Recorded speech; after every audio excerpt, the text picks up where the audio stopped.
followed of Baba right from the grandmother's days.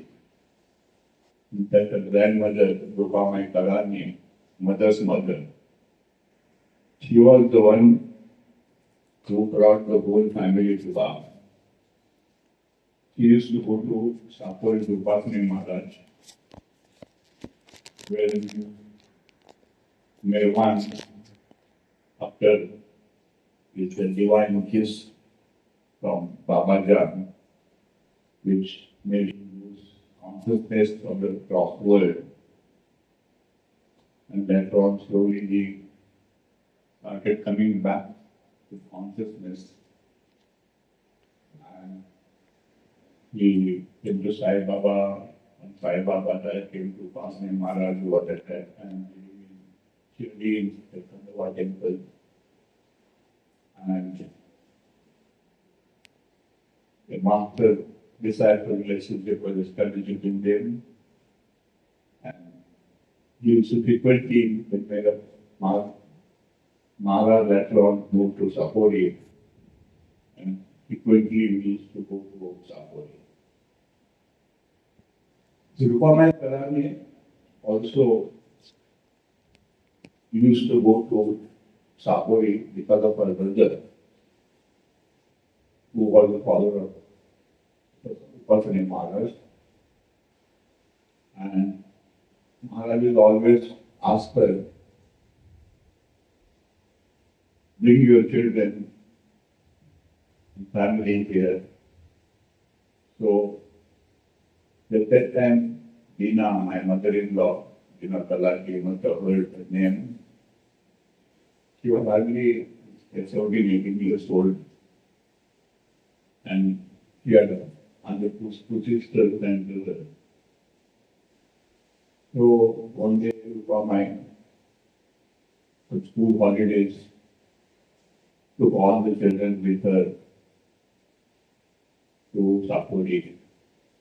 Rupamai's husband, he was not very much in favor of Rupamai visiting Upasani Maharaj.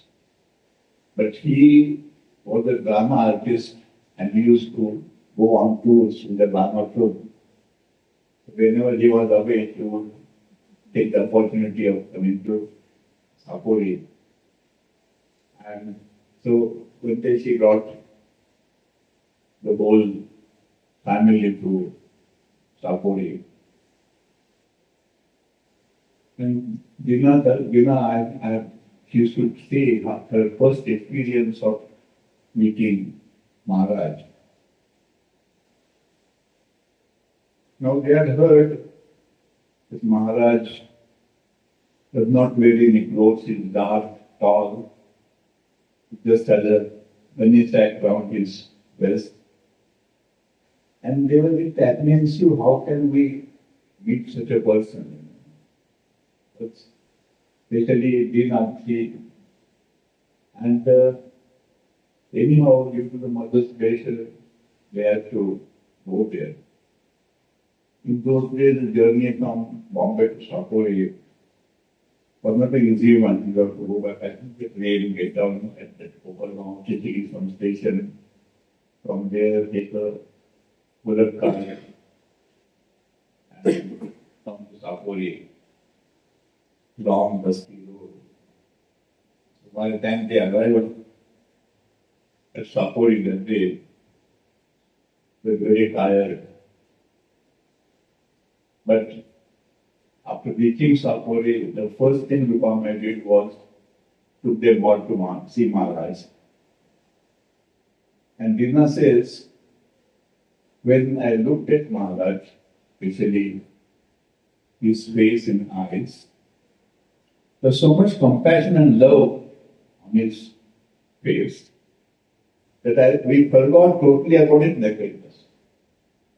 But he was not very close, we did not notice that at all. But whole attention concentrated on his face. And then Maharaj very lovingly made them sit around him, told them that he must be very tired after the long journey, hot water available, go and have a bath, then have your food, and go to sleep. And while you are in Sapori, you are under my charge. So, whatever you want to do, you have to ask me, not your mother. Whatever your mother tells, forget about it. It's only I who will tell you what not to do. So the kids were very comfortable. They found it very loving. And then they went inside to the banyas. They had their bath, they had food, and went to sleep. And they felt very happy in staying in Sapori. So like that, they started coming to Sapori frequently whenever the holidays were there. And Dina was very fond of music. In fact, she was learning Indian classical music also. And Meherabad at that time was also used to come to Sapori. He had long hair. He was not, I think, did not have a bath for a long time. Wear dirty torn clothes. He was looking as if he's some sort of must or madman. In fact, he used to refer to Meherabad as Meherabad Gandal, Meherabad madman. That was the terminology used by some of the residents of Sapori from Meherabad. But Maharaj always tell them, don't go by that. They don't know who he is. One day, he will check the whole world. And Maharaj and Meherabad have to sit in seclusion for a long time, and at night also for a long time to sit together. Nobody knew what was going on between them. Like that used to happen. But Dina's first impression about Meherabad was different. What happened is actually on one of the visits in Sapori, she woke up early about 4:30, 5 o'clock. Everyone was sleeping, very quiet. From distance she heard somebody singing in a beautiful voice, bhajan, and some children repeating him after that. Probably because somebody is teaching the children singing a bhajan. So she was curious to know who is singing. So she got out in the darkness, or somehow or other she found her way. There was some Sandoba temple nearby the Sapori. So she heard this voice coming from there. So she walked over there, and when she saw this young man, unkempt young man, having a drum under his knees and teaching the children, some children around him, singing some bhajan.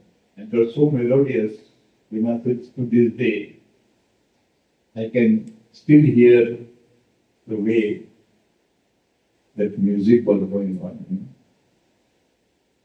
And then they inquired and they were told this Meherabad Irani, this Maharaj's disciple, Maharaj's very much importance. And Maharaj doesn't want anybody to disturb it. Gradually, of course, they came to know. Then Rupamai's brother, so one day he told Rupamai, why don't we invite Meherabad for that? The families put their own meal there. He said, why don't we invite Meherabad for lunch? He said, okay, I have no problem, we invite him. So he invited Meherabad, and Meherabad agreed to come. And he said, what time? He said, around 12 o'clock you come there. So at prompt at 12 o'clock Meherabad was there. And in those days, they did not have a gas or anything, they used to cook on wood fire. So Rupamai thought that he will take the meal ready. He said, when the guests come, I will warm it up and so warm food. Meherabad came and sat there in the kitchen. Rupamai was there. So after a few minutes, he asked, where is your inverter? Where is the food? So he said, yes, Rupamai said, this is and bringing it. So after 4 or 5 minutes, the food was served. Meherabad enjoyed the food. And when we were talking to Rupamai just asked him, she thought he's a small boy, young boy, so he doesn't get good food here. So as her board, as a motherly or grandmotherly role, and she asked him, Meherabad, what do you like to eat? So Meherabad said, I like a patrel, there's a patrel, the dish where this alocasia leaves are there, big leaves. On that, they put some condiments, especially there many Parsis make it, Marathans make it, Gujaratis make it, everywhere it is made. Then it is rolled, tied with a string and steam cooked. And then you slice it and serve, Or it's better to again fry it a little and then serve fried. It tastes very good. So when he said that, Rupamai said, yes, I make it. When I come next, I'll bring all the material from Bombay and we'll make this patrel here and serve it.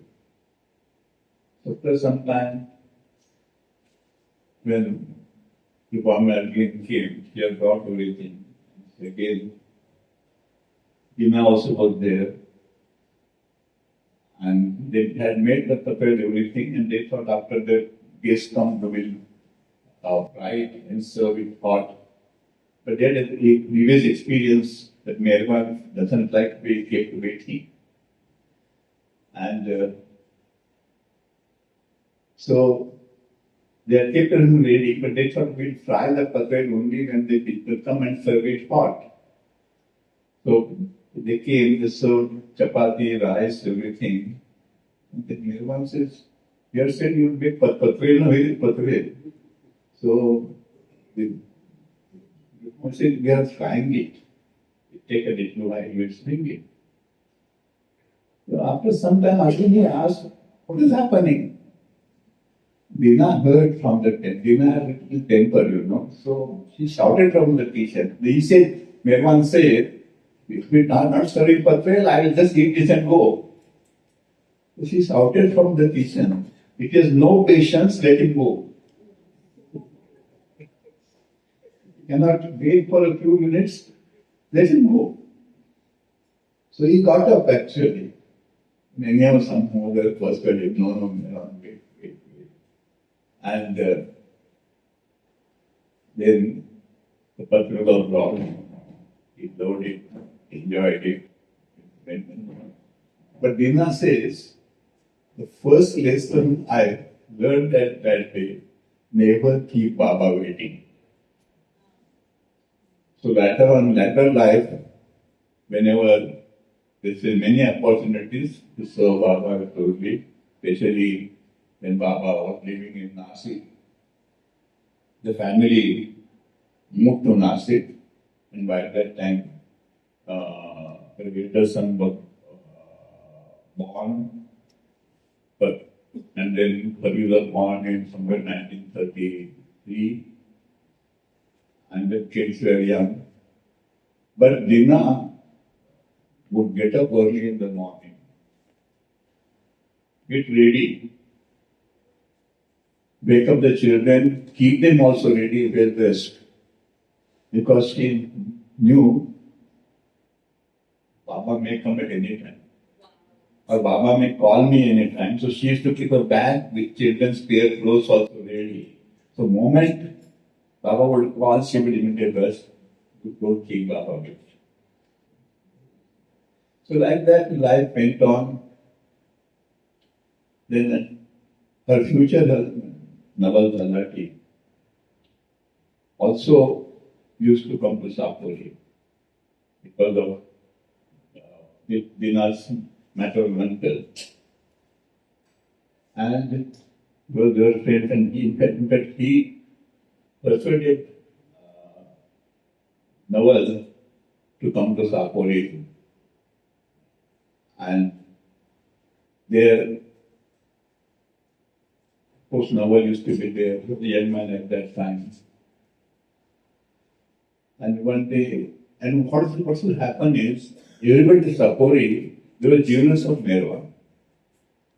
They say the upstart has come now and Maharaj gives him so much importance. We have been with Maharaj for so many years. And Maharaj doesn't give that importance to us. Especially this Nariman, the Rupamayil elder. He says, I've been coming to Stanford for so many years.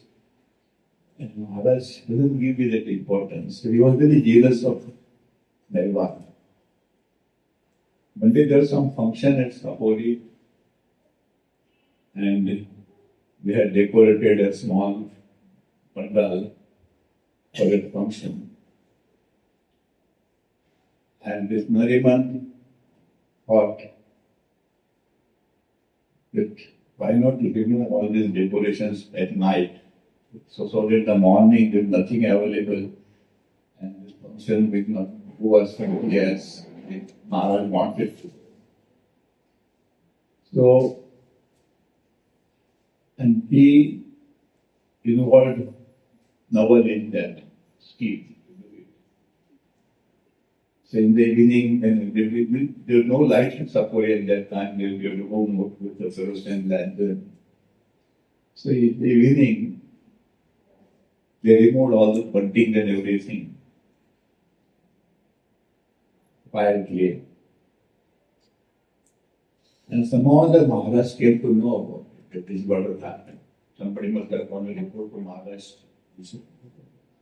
The Maharaj was very furious. And he inquired, who did this? So we have put in Nariman was the main person. So Maharaj called Nariman, and then he came to know that Nawal also was involved in it.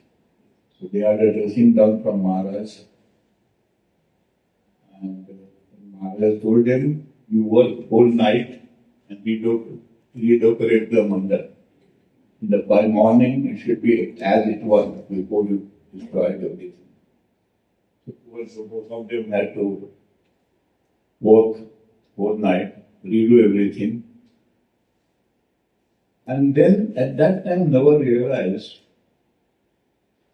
that following Nariman is not a good thing. So, because what Maharaj said is very much true. When Maharaj says Meherabad is somebody, he must be somebody. So he told Maharaj, I am very sorry, I followed Meherabad, but in future I will not do it.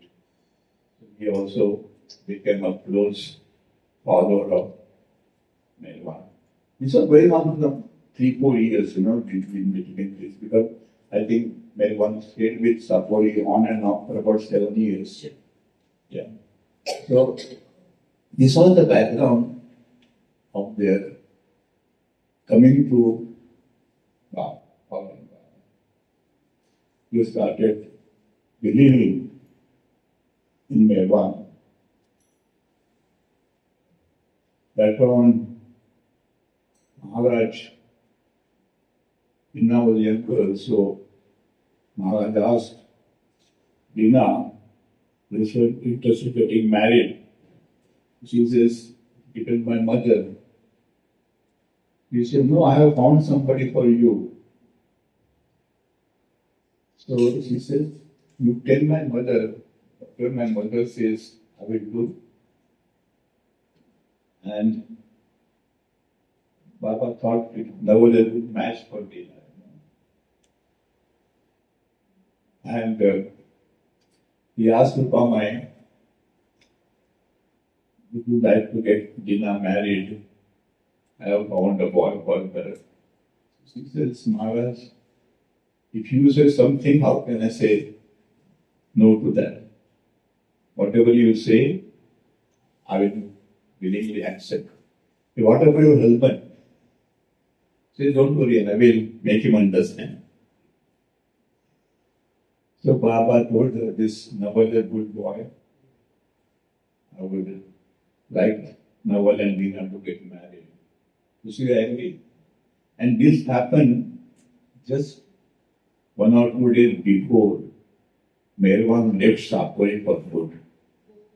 After Maharaj told him that whatever I have given to you, now you have the key. You do the work for which you have taken birth on this earth. Nothing more to give you. And you told everybody that I have handed over the key to Meherabad now. And Maharaj said, we'll have the engagement ceremony performed here. Nawal and Dina's engagement. And Nawal's parents were not there. So I think Baba acted as his parents, something like that. And his mother, Gulmai also was there. So Gulmai acted as the mother of one of and this put together and things were exchanged then and the engagement took place. And then Maharaj told all those people who were supportive, I have given everything to Meherabad now. So whoever wants to follow Meherabad are free to follow it. So lot of people along with Meherabad started following him. And one incident Dina tells was that the day these people were to leave Sapori, Meherabad left in the morning and others were to follow a little later. And she wanted to say goodbye to Nawal, was going away. So she started taking, but nobody could find anybody. So distant again that Khantoba temple, where she found Gulmai standing in the door of that temple. And when Gulmai saw her, he beckoned her to come close. And Dina went there. And she saw Maharaj with these people who were to go with Meherabad. Maharaj was giving them the parting advice and was telling them, I have handed everything to Meherabad, whatever I have. Now, when you follow him, stick to Meherabad till the end. He will give you whatever you have come to me for. And Maharaj gave a simile. So like a postage stamp sticks on a letter. The letter goes through various object offices, get it stamped. The postage stamp doesn't come out. It is passed stuck to the envelope till the. So like that, you stick to Meherabad till the end. That was the simile Maharaj gave. And at that time, Dina realized really what who Meherabad is. So in Meherabad, they can 10 days gradually we attended the ashram at Meherabad. And these people would frequently visit Meherabad at Meherabad. Now, after they left Sapori,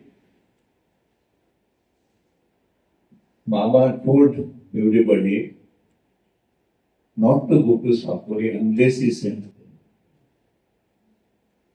Dina was surprised. He says, why is Baba telling us?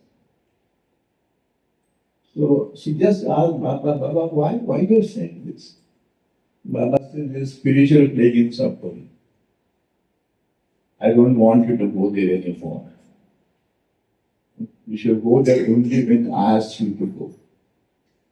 Dina says, of course, we could not ask Baba more questions, but we accepted that. But when Baba gave his instructions, Rupamai was not there.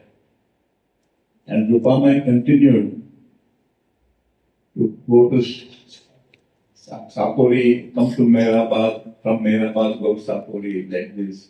One day, somebody asked her, Rupamai, why do you go there? She said, Baba had told you because that told me. And Baba never stopped Rupamai from going. In fact, Baba and Merwan, they used to send messages to each other through her to deliver. So like that went. And I always wondered why Maharaj says, Baba said this spiritual being. Actually, then when I visited Sapori somewhere in 95, when I was working in Nasik, in 95, 96, 2 years, last year of my working life, I was in Nasik, posted in Nasik, and my wife, Parveez, they had never visited Sapori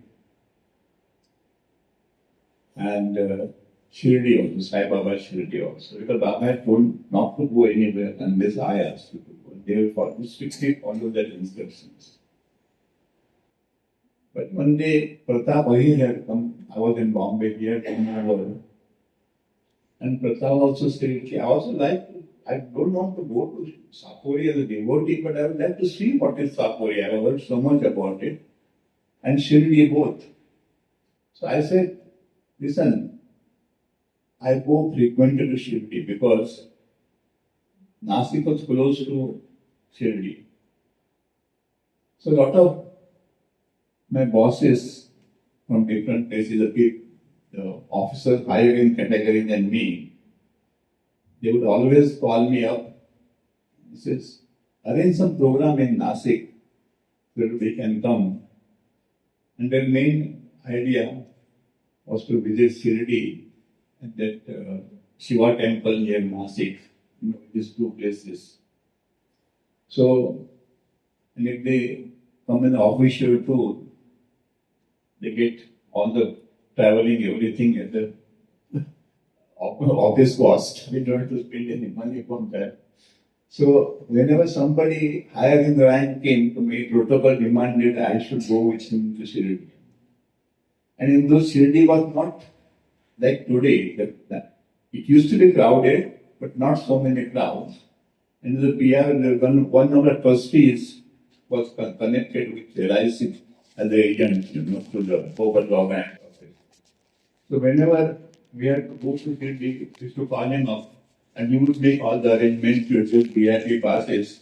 So when we went there, you could enter the Sai Baba temple from the back door, from where people come out and go and sit right in front. The Aarti and everything was performed. So I told them that I can take to Shirdi and Sapori very close by, visit Shirdi and Sapori Monday and then come back to Nasik. So both of them came. And I tell you something, see, we don't know, but behind connection maybe something like that. The day Pratap and my wife, I took them to Shirdi, we were totally empty. There are no line of devotees. So naturally, when I saw that, I didn't have to go and ask for a special entry pass. We went into the temple, leisurely had darshan, everything. And after half an hour, we came out.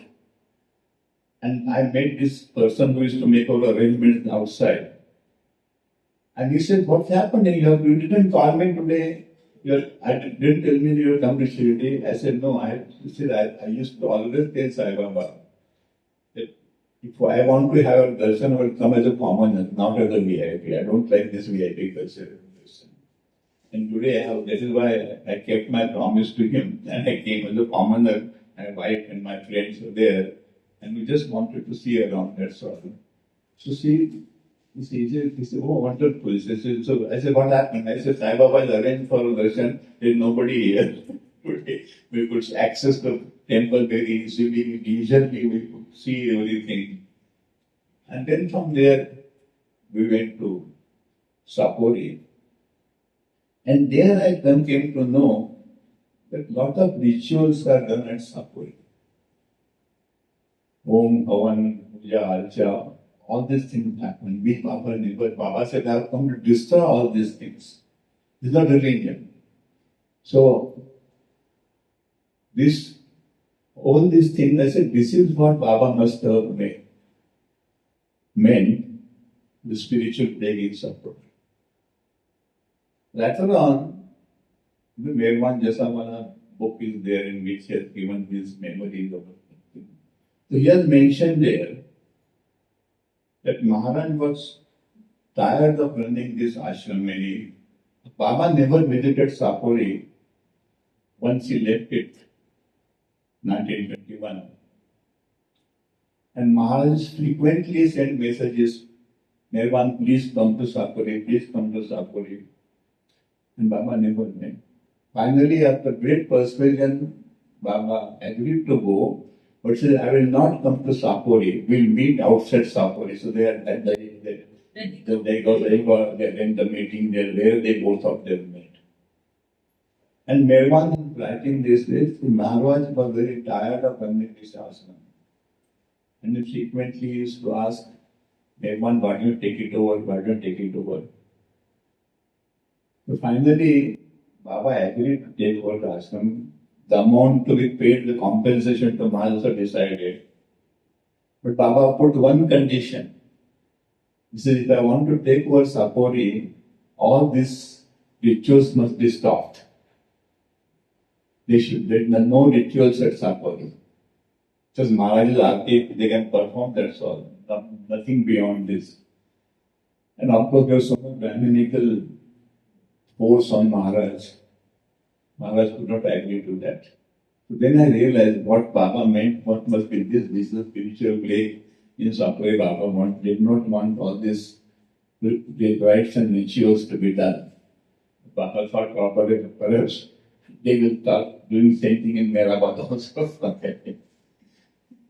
So this was the background of my wife's family's connection with Baba.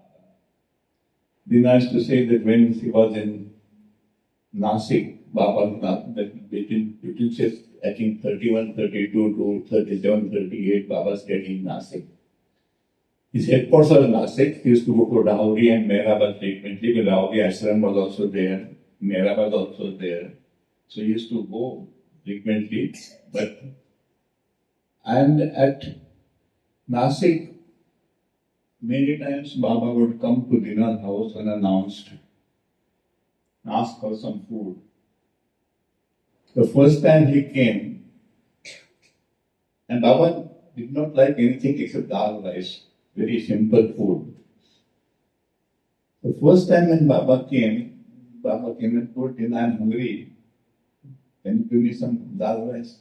So Dina said, Baba, wait a minute, I will quickly prepare something, and give you. He said, no, I have no time to wait. So Dina said, from that day onwards, she would keep something ready, thinking whether Baba would come and have it. Baba did not come, then the family would have it. But every morning, she said, religiously, I will prepare something, dal, rice or some other thing, and keep it ready. So whenever Baba came, suddenly, she could serve. Once it so happened that Baba was to go somewhere, and Baba told him that tomorrow I am going to Meherabad, maybe Rauri or something like that. So Dina thought today Baba will not come, so did not prepare anything.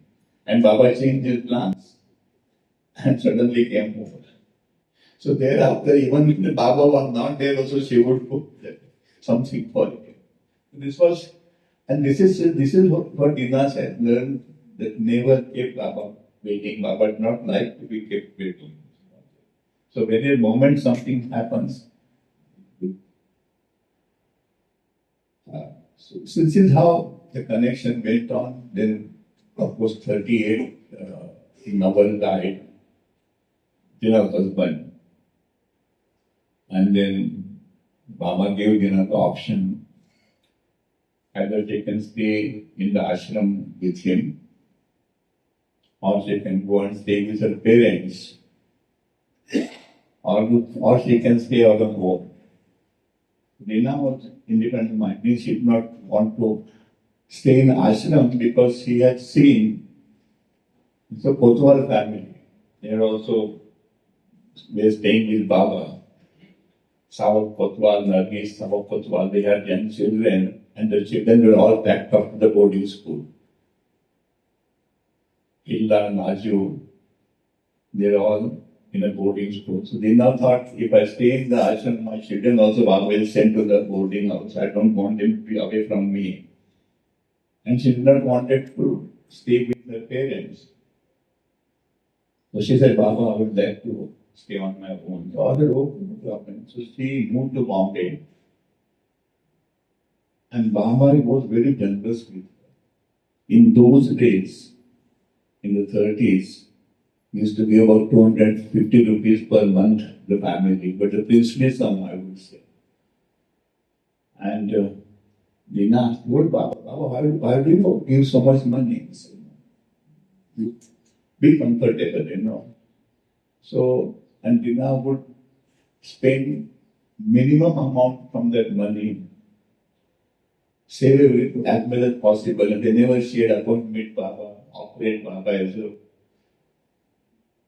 offering. She would do that. And this continued even with Parvez started working around 1955-56, after she finished the school. Dina also used to work somewhere whole day in some small archery factory. And Dina many times told Baba, we are both earning now, there is enough money. Baba said, no, it's my prasad, you must keep it. So this gradually the amount kept on reducing. So finally, it came to the 40 rupees per month. And I remember in 1968, just before, say 1967, 1968, some April, May, sometime, Adi had come to Bombay and he gave an envelope to Dina saying that this is 1 year's money. Hereafter, Baba will not pay you. So Baba had, before he dropped his body, he had arranged the final payment to Dina. So that was the relationship. So these are some of the stories of this family. And I was lucky enough, I would say, to be a part of this family. As a child, I also grew up in a not very orthodox family, but in the being Hindu Brahmin family, puja, archa, and all those things used to happen. And I had no interest in it, but anyhow, because of the parents' insistence, we had to do whatever they wanted us to do. And on my own, I never liked to visit temple also. But the Ganesh temple near our village is one of the famous 8 temple temples in Maharashtra. This is one of them, and my father was a trustee also there. And with him, we used to go, my aunt used to come sometimes in summer, they would stay there, and we used to go and stay with them. But I never felt any attachment to any God as such. And when I came to know for this, an office,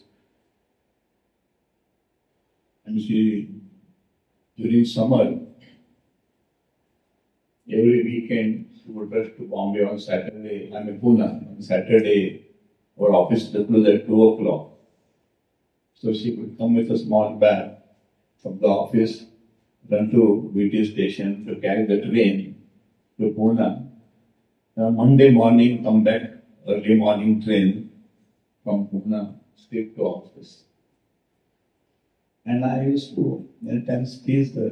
I said, what is this young girl like you following some Baba? Baba was a little derogatory term, many charlatans Babas were there. So they used to dupe people, especially women, after people's blind faith.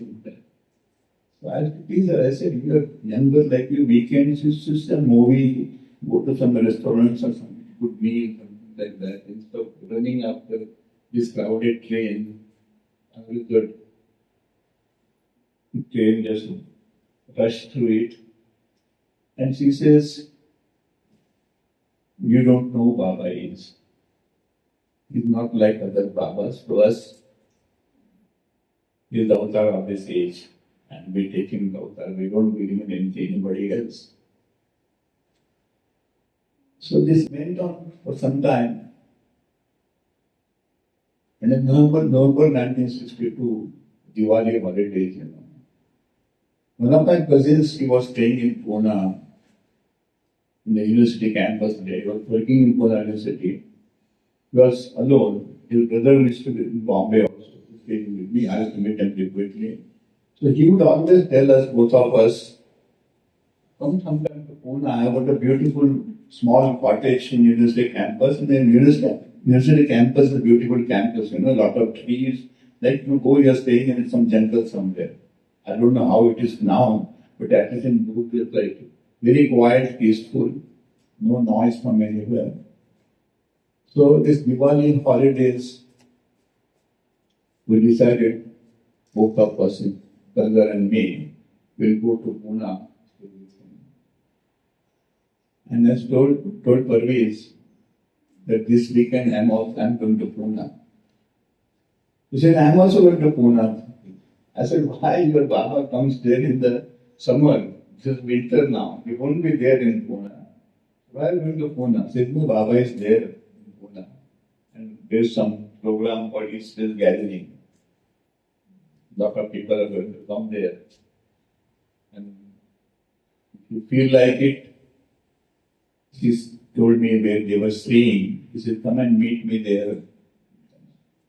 I said, okay, I'll come and see you. So one day I took my cousin's bicycle in Pune. There was no traffic or much traffic in those days. The roads were empty. So from Ganesh University campus, cycled down to this Momos hotel. And I was talking to Parvez, they were staying, there's Momos hotel, and there's Agachanji family from Bombay, Nariman and all these brothers. All these people used to stay in Pune during summer and Baba was in Bukit, and they used to engage this whole hotel for them. And like this time also they had engaged the whole hotel, Bombay group. And there was a small room on the top floor called tower room. There Dina used to stay. It was the cheapest room. And I was talking to her. And Arnav Lala Chanji, she also was staying in the same hotel. She came for something to talk to Dina.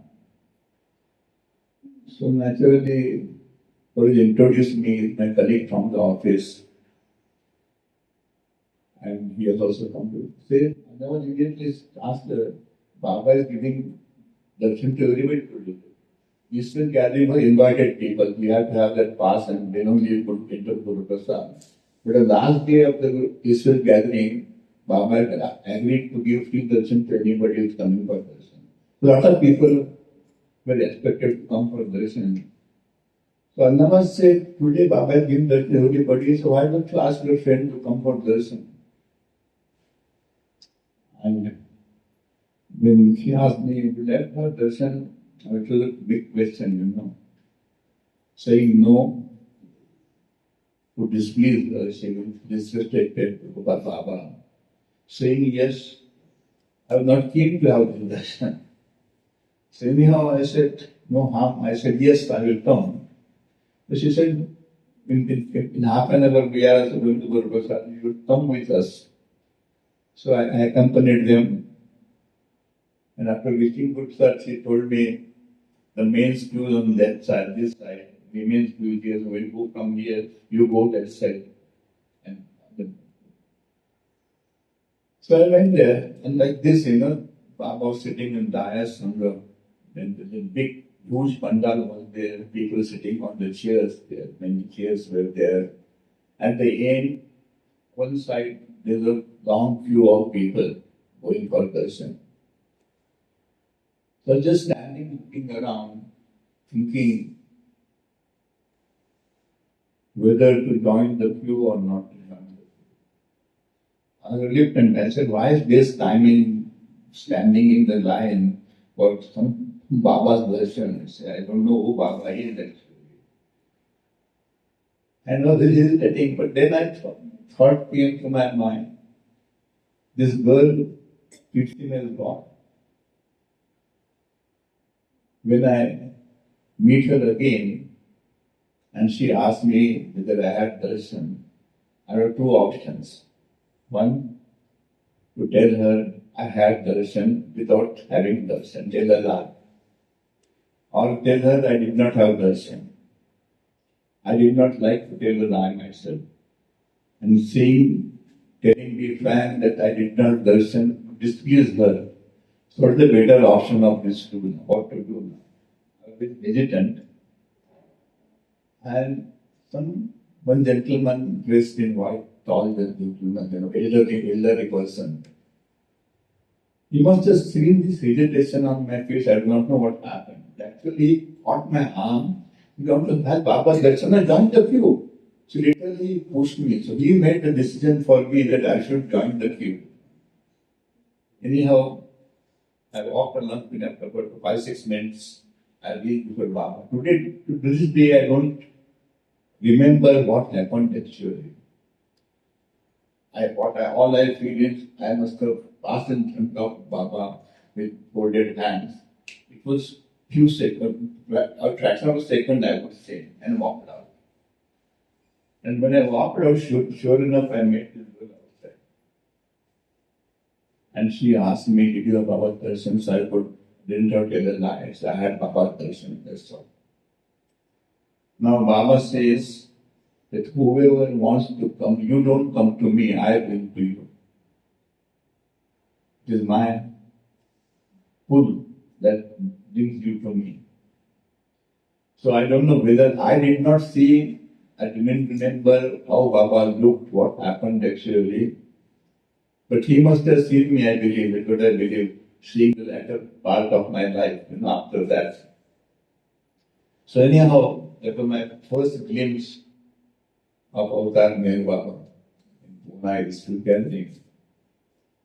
And then I was really, I could say, honestly, I had Baba darshan. No displeased her. That one, of course, we got friendly. After about 4 years, we decided to get married. And I went to see her mother, give her consent for a marriage. And her mother told me, I cannot say yes or no. Avatar Meherabad is the head of our family. You have to ask for his permission. I said, what should I do? Shall I go to Ambarnagar? He said, no, he's in seclusion, you won't be able to meet him. I said, then what? How do I get his consent? So you can write a letter to him and see, Baba has said that no letter is also written to him. But take a chance. Whether your letter is being read to Baba or not, you don't know. But you write. So I asked Paris, what should I write? He says, it is you who are going to ask the permission. You write whatever you like. Somehow or other, I prepared a letter, gave my background. I said, Baba, we are friends, no doubt about it, but our background totally different. Religion is different. I am not earning much now, but I will not remain in this state for long. I am sure I will come up in life. I will get some promotions in a few years. But I was doing all the studies for insurance and everything. I was sure that within a few years I will get some promotion. So all this my background I read. And I said I lost my father long back, and my mother and my other siblings, they are living in the village. I'm all by myself, staying with our relatives in Bombay here. But one problem is there. Dina and Parveen, they were staying in a small cottage, two-story cottage, and they were staying on the ground floor. And that whole area was purchased by a particular community. And all around they have constructed 4 or 5 story buildings. And they wanted these families, only families staying in this cottage, they wanted them to get out because they want to construct a building there. And they were telling that give us automatic accommodation will do. Actually, they were harassing them, making life difficult. So I told Parveen said, if I move out, my mother will be all by herself. The house is big, we can stay here also. I said, she said, you write this to Baba also. So everything I wrote to Baba. And somehow I don't know what happened actually, within a week, the letter came back with a remark on the margin by Eraj. Saying, Baba approves your marrying to Parvez, and you should stay with them and take care of Dina. Because Baba didn't. You should take care of Dina because she has become frail and old. So that was, and then Dina said, now Baba has said this thing, so we got married a small marriage. We didn't spend much money on that. We were both paupers in much. So some other got married. And after marriage, Dina used to go to Bombay Center every Sunday. And she was very frail, and so we used to tell her that don't take a bus, go by taxi. We have got enough money, we can afford to go by taxi. But she would refuse. She said, insist on not spending the money because she did not like to spend money on anything. The life she had lived so far was so frugal. So, only thing she would spend on making things or buying things for Baba. So, she would not do that. And Parvez said, on Sunday the only day I get to do my own thing. All the other days I am busy in the office, going to office. So I don't find time to go to center. I don't like to go to center. Then I said, okay, if you're not going, then and she insists on going by bus, I will accompany her to the center. Then of course I knew some people by that time, especially Jan and Dolly. So I started going with her to the center every Sunday. That is how my journey in Bombay Center began actually. And I liked the center there, good atmosphere. And Sunday evening, in those days, the TV has not started. There is no evening movie to see on the TV. There is no other attraction actually. So I started going to the center. And I don't know how gradually I got involved in center activities. One day, Dolly was the secretary of the center. There was a board of trustees. And Dolly said, Shridhar, I don't find to write these minutes and all those things, you know. So why don't you, I will suggest the trustee to make you joint secretary and you handle all this responsibility. So I said, okay. So then they appointed me a joint secretary. And I was actively started maintaining record. Jimmy Khan used to be our accountant at that time. And at the end of the year, account would audit it. So Jimmy would tell me, Shridhar, give me the minutes book. Trustee, minutes, you know, trustees had to meet at least once in 3 months. And we never kept any minutes of the meetings. The meetings were informal. Many meetings would be held at Jal's house in the evening. And the decision will be taken there. So I had to create actually the minutes. So somehow I would write four quarterly minutes, you know, and hand over the book to Jimmy. Jimmy is the minute book, take it for audit. But then I love that atmosphere. And it was a very, I would say, very well spent Sunday evening. Meeting these people, Adhika used to come, Madhava used to come, talks. We enjoyed those talks by them, especially Adhika. Adhika would talk for a long time, many people used to get bored, but it was so informative and so full of Baba's love. He had 100% devotion to Baba, and his talks were really inspiring. So we enjoyed that. That is how my Baba journey started, I would say. And then later on I became the trustee of the center. For some years I was a trustee there.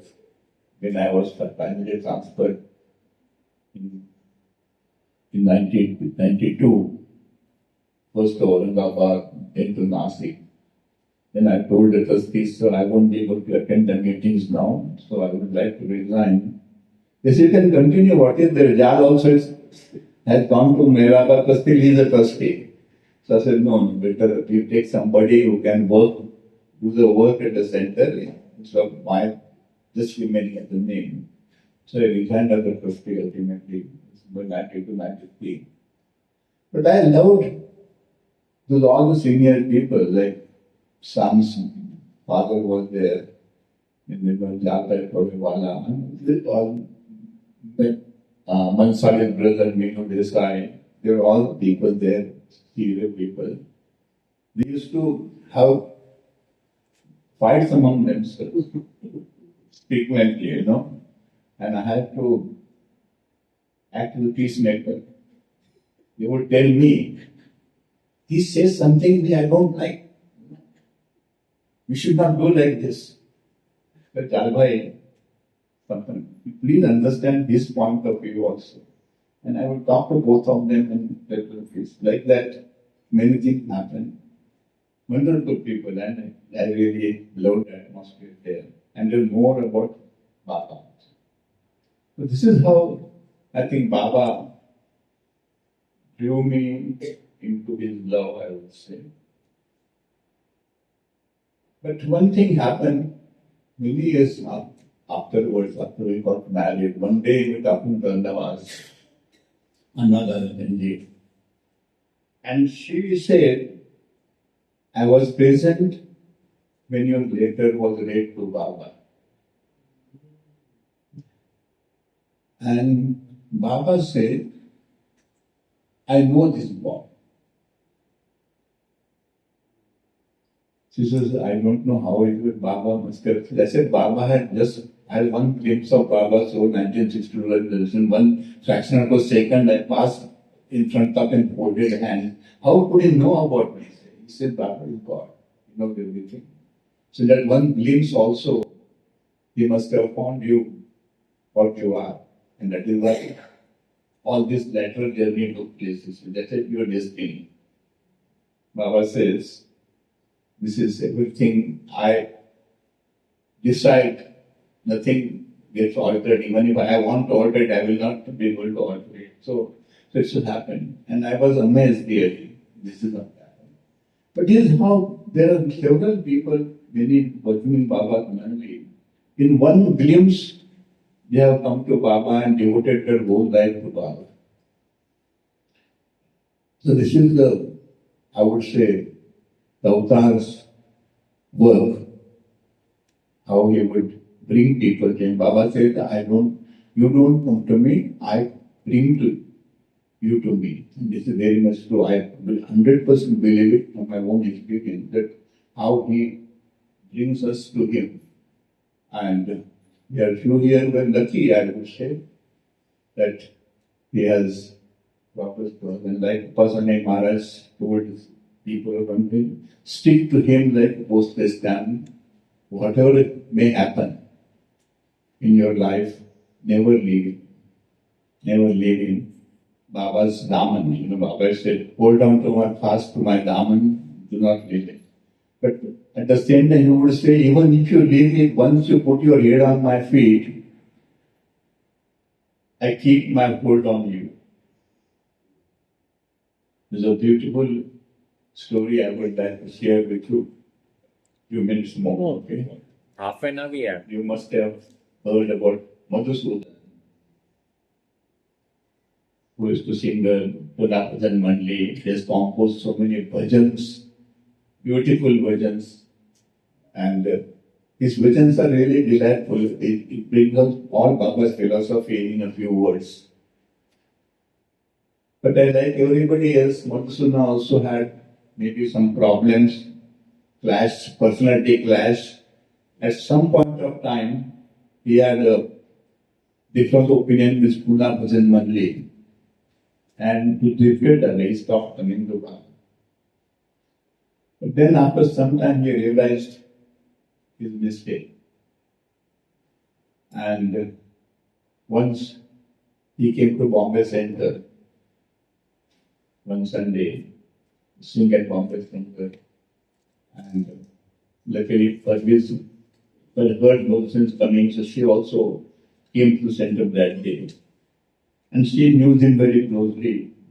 At Prasad used to listen to many times. So Madhusudan came. So she asked Madhusudan, what happened? Why were you away from such a long time? So Madhusudan said, don't ask me. It's a dark patch of my life. I would say I don't want to talk about it. So he did not say anything. Later on, he sang the bhajan composed early. It was Lakh Chudana Chahan Chutala. I tried a million ways to leave you, but I couldn't give up. Baba's hold on us once we put our head on his feet. It is so strong that even if we try to leave it, it doesn't leave us. At some point of time, we may leave it away also, but ultimately we'll come back. That is what I strongly believe. And say about anything that happens in life, even though I'm born in human form, I cannot change destiny. It should happen. Mani has once beautifully in Monday or talking to him, talking to people, She, I think, I don't remember the exact now, but she gave a simile. This is our journey, like we travel in a train. And when you get into the train, you have got a freedom to do certain things out of the window, look out the window, you can read a book, you can talk to people, something like that. That is your free will. But the divine will is that the route of the train is fixed. You cannot change that route. That's the divine will. So your life is like divine will. You can, your free will, you can do many things. The divine will is always there and you have to go ultimately and done. Whatever you do, it is impossible to change the route of the train. If you want to change, you get out of the train, catch another train. That means you go to another life, live this life. But once in this life you have come in, our destiny is decided, our route is decided already. how we travel in our life is decided. So we have to go on that divine way and keep our free will away from this. So here also, when we put our feet on Baba, I have seen several people, they come to Meherabad with their friends. Because they told it's a beautiful, quiet, peaceful place, nice food in MPR, good accommodation, come here. So spend the weekend here. So like that they come out of curiosity.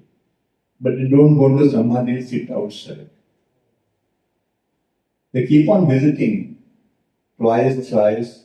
Suddenly one day they get inspiration and they go to Samadhi darshan and then they say, you can't believe what I have lost in my life. All these days I've been coming here and never been to Samadhi. Today I went to Samadhi and such a beautiful feeling. So I tell Baba has said, your time must come. You cannot come to me unless your time comes. So, and we are lucky, I would say. Maybe few of us are here and we have come to his fold. We are following him, we love him. And it was key. Baba said, I don't want anything except your love. All I want is love. See, there's a small incident somewhere in 1925. Baba established ashram at Meherabad. Initially, there was no money. So everything was done by the Mandi themselves. Even to the extent of grinding the grains. So there was those grinding stones were brought and the schedules were fixed for each Mandi, 2 hours in the morning, and Baba himself also had 2 hours of grinding time like this once a week, something.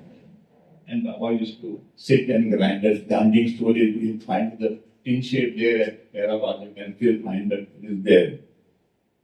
Keep the reminder. So one day, Baba was grinding this grain there. And people used to come knowing that Sadhguru is staying here, Parit Darshan, get his blessings. So somebody came and he stood before Baba and he said, I have come for a darshan. So Baba says, I'm grinding grains. If you want, why don't you sit down and grind the grains with me, help me? Because this grinding stone can be offered to people sitting across each other.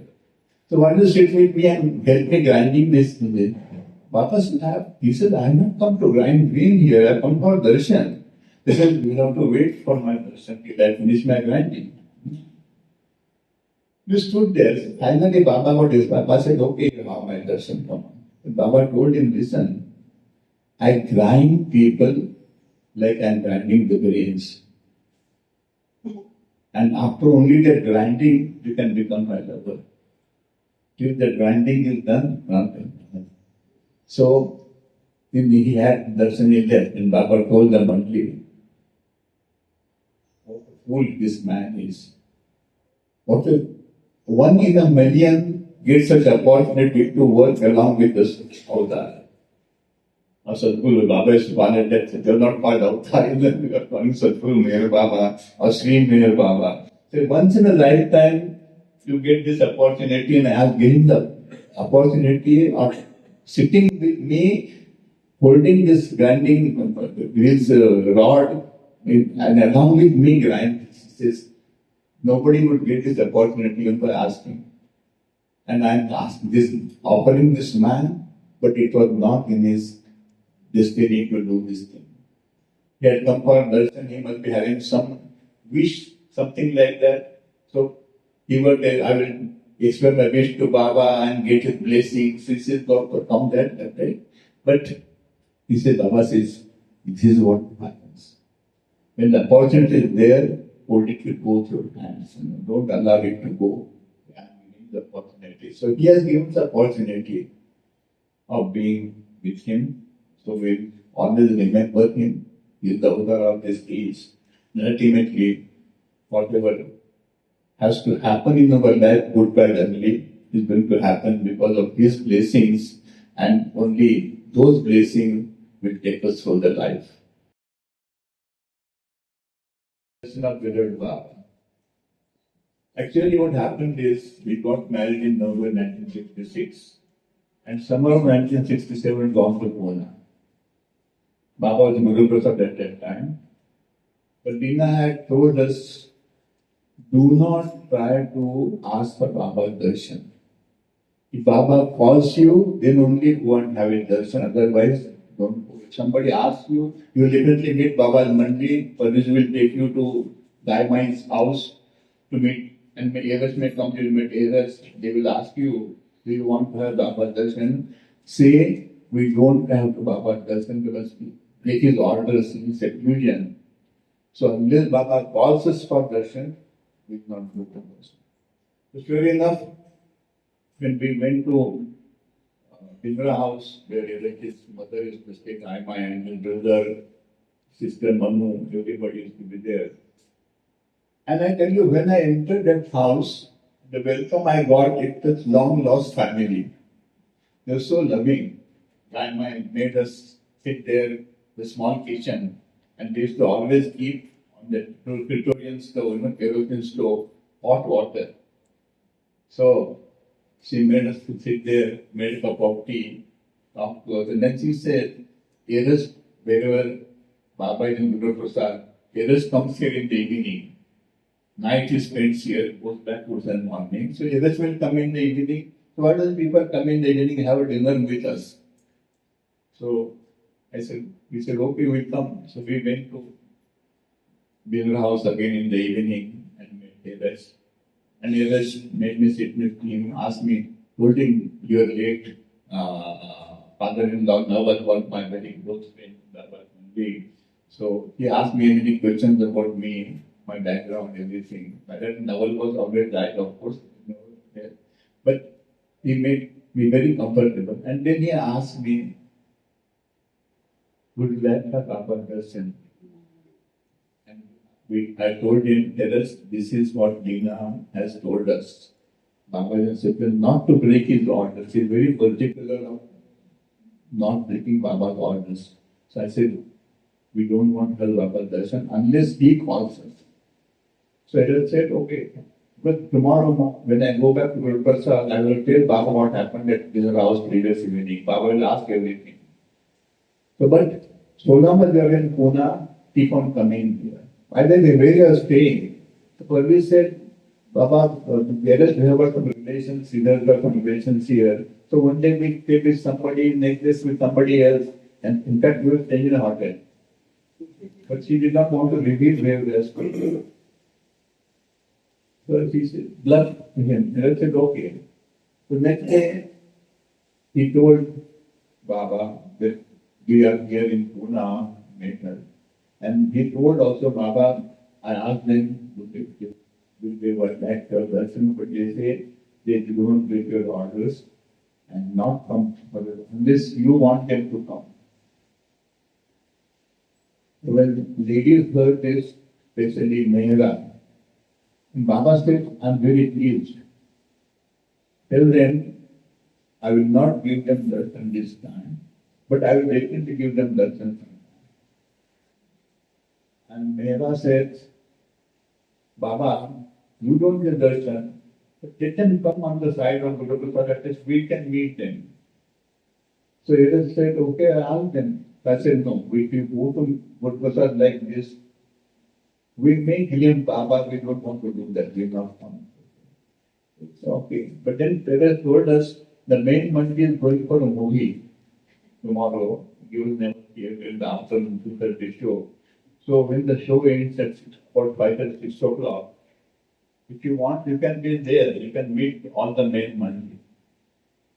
And we went to the theater. When the show got over, they all came out. And then Eras introduced us to all other party were there, and when I say Kendra, I have to tell this gentleman who pushed me in the queue that he was the person. Otherwise, I might not take on Baba's darshan at that time, but he was the one instrumental in pushing me in the. I said, I can't the queue how Baba's darshan. I said, this is Kendra, I remember. So this was happened. And then, of course, true to his word, When in 1968, Meher's birthday was celebrated in and Meherabad, Dalam's wedding took place. 22nd, 23rd December 1958. Just a month before Baba dropped his body, among the invitees from Bombay, we lost in now also there. At that time, also Baba's health was very frail. In the film we see, we don't see that much, but we could listen when he was brought on the beach here on the veranda. You could feel that he's really in great pain. Suddenly, Eraj announced that we should come on the veranda and have Baba darshan, both of us. So we walked out to the veranda, and I was standing there. Eraj told me, embrace Baba. Baba wants to embrace him. And I was so scared of touching his body. I said, touching him may cause him pain. So Eraj literally pushed me. He said, put your arms on Baba and give him embrace. You know, that's and Baba said, you should kiss me on one cheek, the public should kiss on the other. Wow. So that was our, I think, close darshan for the first and last time with Baba. Of course, then when he dropped his body 7 days, we were at Meherabad till the body was interned the 7th of February. We all we understand. But that darshan I remember. That feeling which I had embracing the Lord of this universe, sitting there and divine, I would say. I can't describe feeling, but I feel my life was fulfilled at that time when I got the chance to have a person. But I dare us to say, many people say, how lucky you are staying with Baba. So Dare say, staying with him and knowing his divinity was different, and staying without meeting him, knowing his divinity is totally different. So you are more luckier than I would say. Without seeing him, you are following him. We took it for granted. We have to forcefully we stayed with no alternative. We were with him all the time. So we accepted him. But you are accepting him without seeing him. That is more important. There are a lot of people, they say, oh, how lucky you are. Don't feel that way. You are equally lucky that you have come to know about him. And you have put your head on his service. That is more than enough. Thank you very much for listening. My rambling. Thank you.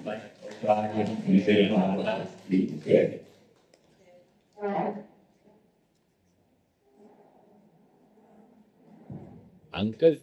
Thank you, Dil. This was really wonderful. I'm sure everybody enjoyed the beautiful Baba stories, including the first time heard about Parvez Auntie's family stories. So blessed you are. Jai Baba. Avatar Maker Baba ki Jai.